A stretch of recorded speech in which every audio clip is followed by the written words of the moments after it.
हे welcome back guys. एक बार फिर मैं एक बहुत ही प्यारी सी छोटी सी स्टोरी लेकर आया हूँ। और आज की स्टोरी में भी हम कई नए सारे वर्ड्स को सीखेंगे। इसमें जो भी ग्रामर्स का रूल आया है वो सारे रूल्स आपको बताऊंगा। जो भी वर्ड्स यूज हुए सभी आपको डिटेल्स में करने वाला हूँ। गाइज मैं हमेशा आपको कहता हूँ कि अगर आपको इंग्लिश को इम्प्रूव करना है तो स्टोरी को रीड करने की आदत को आप जरूर डेवलप करना चाहिए। गाइज मेरा एक तरीका होता है कि मैं कोशिश करता हूँ कि मुझे लगता है कि जिस वर्ड की मीनिंग किसी बच्चे के लिए दिक्कत हो सकती है उसकी हिंदी में पहले लिख देता हूँ, ताकि ट्रांसलेशन के समय बच्चों को ट्रांसलेशन फास्ट करने में आसानी हो जाए। तो गाइज आज की स्टोरी भी बहुत अच्छी स्टोरी है।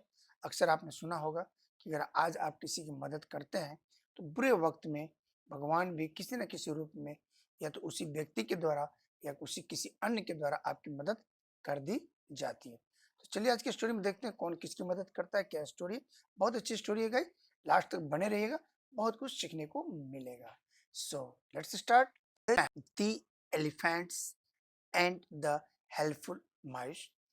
हाथी और हेल्पफुल मीन्स मददगार। और गाइज इसे माइस पढ़ते हैं। माइस माने चूहा, छोटे छोटे चूहे को खजाने को माइस कहते हैं।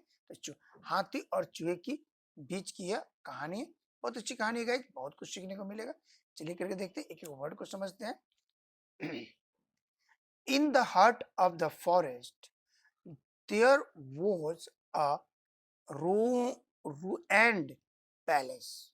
यहाँ फुल स्टॉप गाइज, वापस चलते हैं। In the heart of the forest, जंगल के बीचों बीच। हट के गाइज तो मतलब दिल होता है, और दिल बीच में होता है तो आमतौर पर इसका यूज किया जाता है। तो जंगल के बीचों बीच there was a ruined palace. ruined के गाइज मतलब खंडहर, पैलेस मतलब महल। जंगल के बीचों बीच में एक खंडहर महल था। The king had used it as a summer resort long time back. The king Raja had used it, इसका प्रयोग करता था एज अ समर रिजॉर्ट यानी कि गर्मी में सैरगाह के रूप में। लॉन्ग टाइम बैक, बहुत समय पहले राजा गर्मी के दिनों में इस स्थान को, इस रुइंड पैलेस को एक समर रिसोर्ट के रूप में इस्तेमाल करता था। Now that the king had died. Now अब द किंग राजा हैड डाइड मर चुका था। There were no visit and the palace and turn into ruins ruins। Guys there were no visit, राजा मर चुका था और कोई भी आगंतुक वहां नहीं आया था। And the palace had turn into ruins, और जो पैलेस था, जो महल था, वो खंडहर में बदल गया था। This ruined left over had become the shelter for a colony of mice। This ruined, यह खंडहर, लेफ्ट ओवर बचा हुआ, had become माने के रूप में यह हुआ था, के रूप में the shelter for a colony of mice. खंडहर जो था, जो बचा हुआ खंडहर था, वो इन चूहे के लिए एक शेल्टर यानी आश्रय गाह या पनाहगाह बना हुआ था, क्योंकि जो उसका रियल मालिक है राजा, वो मर गया था। A herd of elephants, हाथियों का झुंड, happened to cross that way, उस रास्ते से गुजर रहे थे।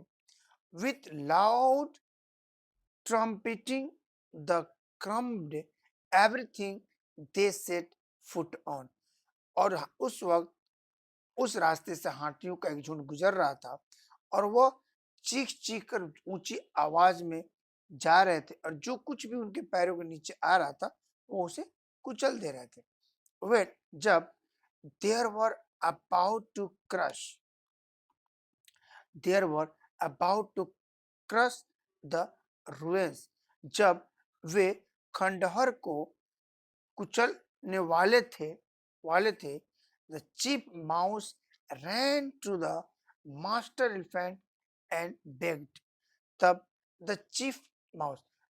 चूहों का सरदार या मुखिया रन का सेकंड वन रन भागता हुआ टू द गया मास्टर एलिफेंट हाथियों के सरदार के पास एंड बेग्ड और विनती किया रिक्वेस्ट किया ही माइटी एलिफेंट हे शक्तिशाली हाथी we are living in these ruins हम लोग इस खंडहर में रहते हैं फॉर जनरेशन एंड जनरेशन पीढ़ी दर पीढ़ी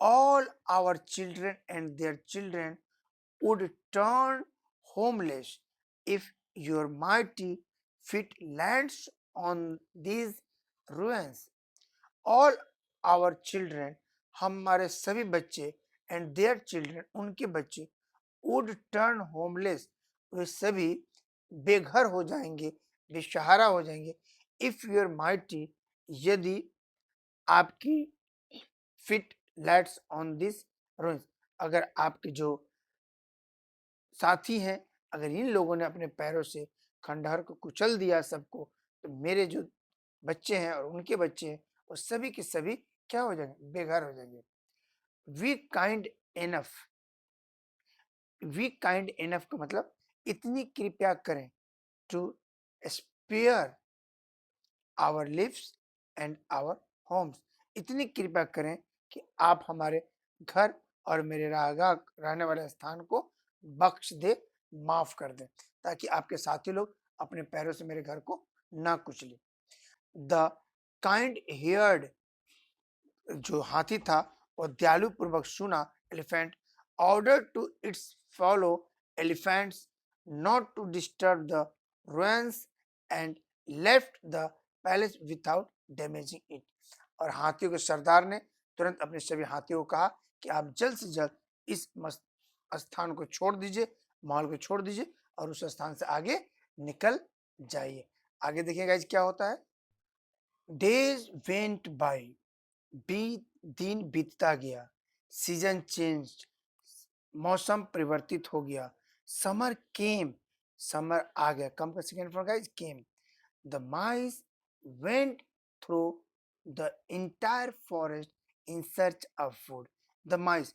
चूहे वेंट गए थ्रू द इंटायर फॉरेस्ट पूरे जंगल की तरफ चारों तरफ वो गए इन सर्च ऑफ फूड खाने की तलाश में as they were approaching an open in the forest जब वे जंगल के एक खुले स्थान पर पहुंचे they heard उन्होंने सुना loud trumpeting noise एक चिढ़ाड़ना वाला बेचैन कर देने वाला चीख वाली आवाज द चीफ माउस थॉट चूहों के सरदार ने सोचा this is the sound of the master elephant यह आवाज जो है वह हाथियों के सरदार का है हु स्पेयर्ड आवर लिव्स जिसने हमें बख्श दिया था जिसने मेरा घर हमें वापस कर दिया लेट मी गो एंड सी हमें जाकर देखना चाहिए मुझे जाकर वहां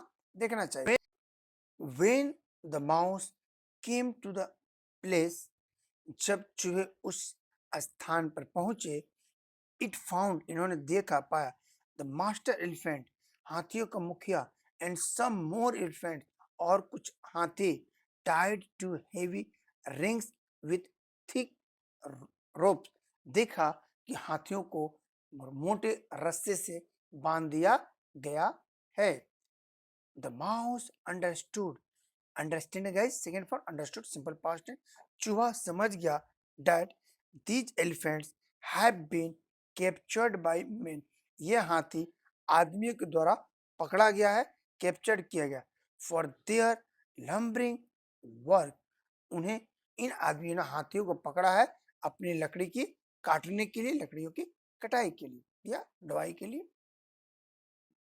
don't panic master elephant mouse कहता है डोंट पैनिक घबराओ मत मास्टर एलिफेंट हाथी मुखिया सेड कहा द माउस माउस ने and signalled to its fellow mice और उसने अपने दोस्तों को इशारा किया at all at once the mice crowned at the ropes, और तुरंत ही सभी चूहा आकर उसे रस्सी को कुतरने लगे।